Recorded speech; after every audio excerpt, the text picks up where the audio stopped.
Assalamualaikum warahmatullahi wabarakatuh.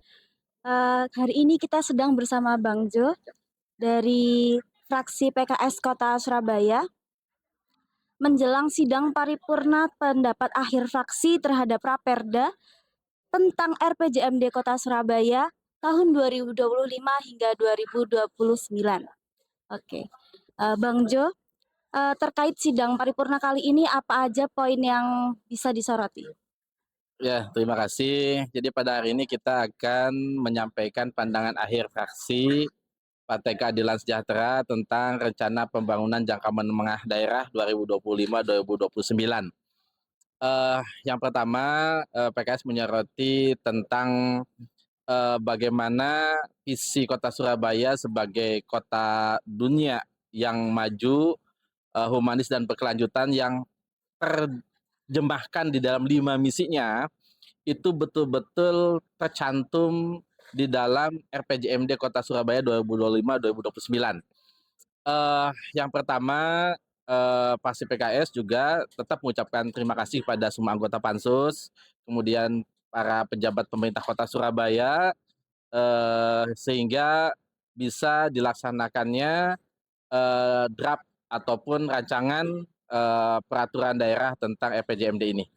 Yang pertama adalah tentang pertumbuhan ekonomi atau tentang percepatan transformasi sektor ekonomi unggulan.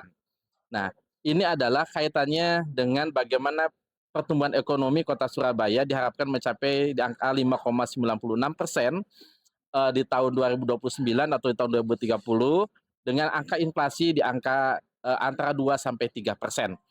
Ini tentunya tidak bisa sekedar tercapai begitu saja tanpa pembangunan infrastruktur yang berkelanjutan.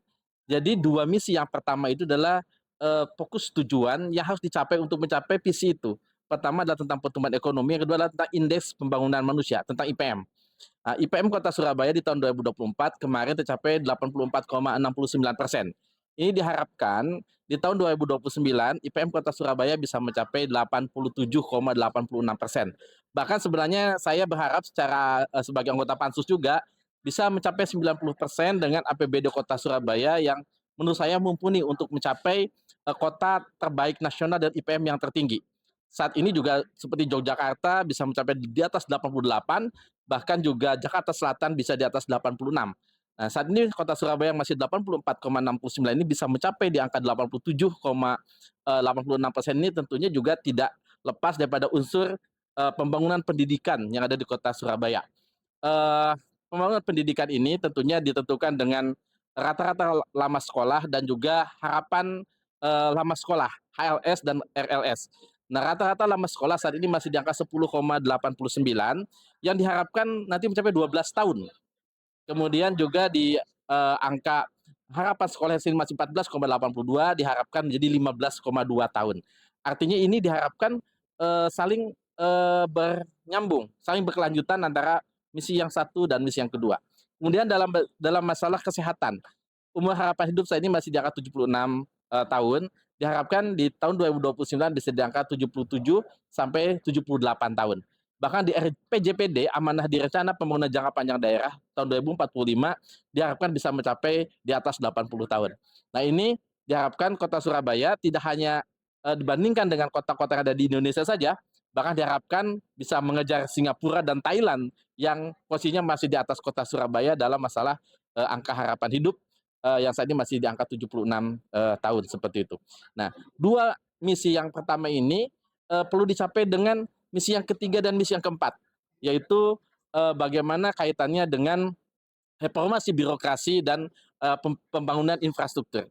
Nah, reformasi birokrasi ini terkait dengan pelayanan publik harus seragam, bahkan minimal good lah, minimal baik di semua kelurahan dan semua kecamatan yang ada di Kota Surabaya. Ini tidak lepas daripada digitalisasi reformasi ataupun birokrasi. Artinya digitalisasi atau pelayanan Surabaya berbasis elektronik itu harus betul-betul menjadi perhatian utama pemerintah Kota Surabaya. Bahkan juga pelayanan satu pintu dan juga pusat server harus mencerminkan bahwa Surabaya sebagai kota dunia. Kemudian yang terakhir dalam masalah harmonisasi sosial. Ini misi yang kelima. semuanya itu tidak akan terwujud kalau misalkan kota ini tidak aman, kota ini penuh dengan pertikaian, kota ini penuh dengan perselisihan. Maka penerjemahan daripada, humanis atau, inklusif, artinya adalah bagaimana Surabaya bisa merangkul dengan harmonisasi sosial.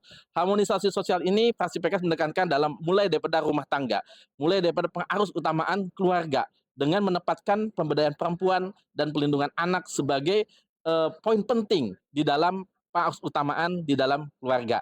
Di sisi lain juga masalah budaya Indonesia yang guyup rukun dan juga, penuh dengan, kekeluargaan, ini juga harus didukung oleh Kota Surabaya dengan membangun, perumahan-perumahan layak huni atau rusunawa ataupun, rumah tinggal bagi warga Kota Surabaya, sehingga mencerminkan bahwa kondisi sosial, masyarakat yang senang dengan guyup rukun itu terkondisikan dengan pembangunan rumah yang layak huni untuk masyarakat sekitar. Ditambah juga dengan ketentraman dan ketertiban umum yang diselenggarakan oleh pemerintah Kota Surabaya harus menjamin bahwa Kota Surabaya sebagai kota ramah perempuan dan kota layak anak mengalahkan beberapa kota besar di dunia yang sudah terkenal seperti Wina di Austria, kemudian Melbourne dan Sydney di Australia dan juga Osaka di Jepang. Nah, ini adalah kota-kota ramah perempuan dan Surabaya harus mengejar tidak hanya kota-kota yang ada di Indonesia bahkan kota-kota yang ada di dunia. Saya kira itu pandangan fraksi PKS. Selain itu juga transportasi publik dan juga penanganan banjir eh, itu juga menjadi sorotan kita dari fraksi PKS agar senantiasa transportasi yang dianggarkan dari dulu hanya sekitar 78 miliar atau 0,3% APBD menjadi 400 sampai 600 miliar. Ini diharapkan bisa menyelesaikan masalah transportasi publik termasuk juga masalah kemacetan lalu lintas yang ada di kota Surabaya. Saya kira itu. Baik, terima kasih atas jawabannya.